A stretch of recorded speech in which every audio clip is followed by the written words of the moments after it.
Imagine a sleepy frontier fort filled with families, soldiers, and dreams of a new life. Now picture it consumed by fire, overrun by warriors in a devastating surprise attack. This is the story of the Battle of Fort Mims, a tragedy that shocked a young America, fueled a war, and reshaped the nation's future. Join us as we uncover every detail, the how, what, when, where, and why, and its lasting impact today.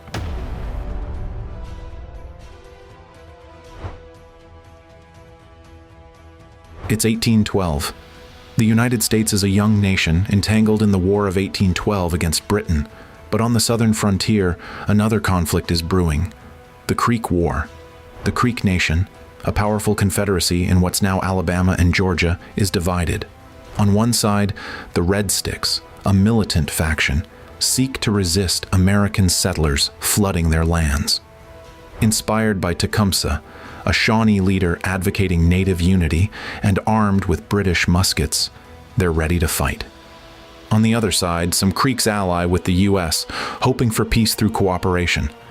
This clash isn't just about land, it's about culture, survival, and power. And it's about to erupt at a place called Fort Mims. Fort Mims was no grand fortress.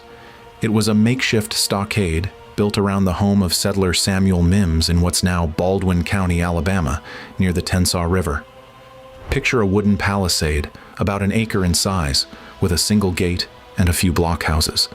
Inside, around 550 people, white settlers, enslaved African Americans, Métis families, and Creek allies who supported the U.S. guarding them. A militia of about 120 men under Major Daniel Beasley. But the fort was vulnerable.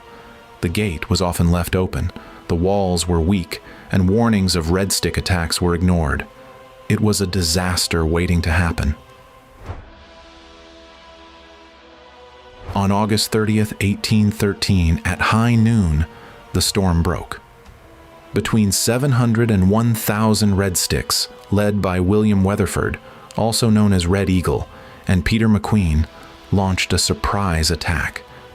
The Red Sticks had scouted the fort for days, exploiting its weaknesses. They struck during lunch when the defenders were distracted. The open gate was their entry. Major Beasley tried to close it, but was killed almost instantly. The militia and settlers fought back, barricading themselves in buildings.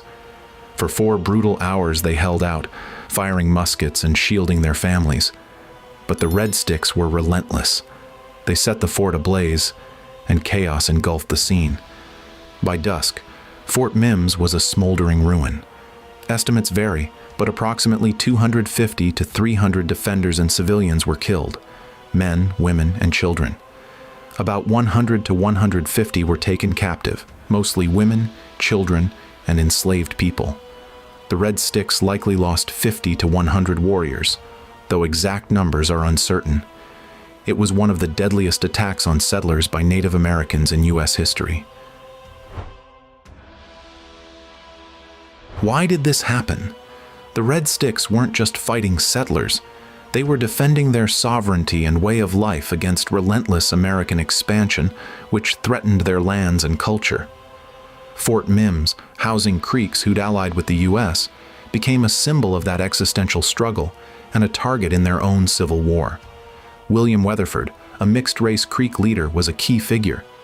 Weatherford later claimed he tried to prevent excessive violence but lost control of his warriors, though American accounts at the time portrayed him as a ruthless tactician. Either way, the attack was a desperate act of resistance in a world where the Creeks were losing ground. The attack sent shockwaves through America. Newspapers described the violence in graphic detail, and settlers demanded retribution.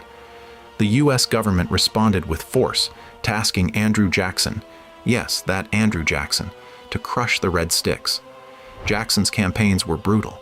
The Creek War escalated, culminating in the Battle of Horseshoe Bend in 1814, where the Red Sticks were decisively defeated.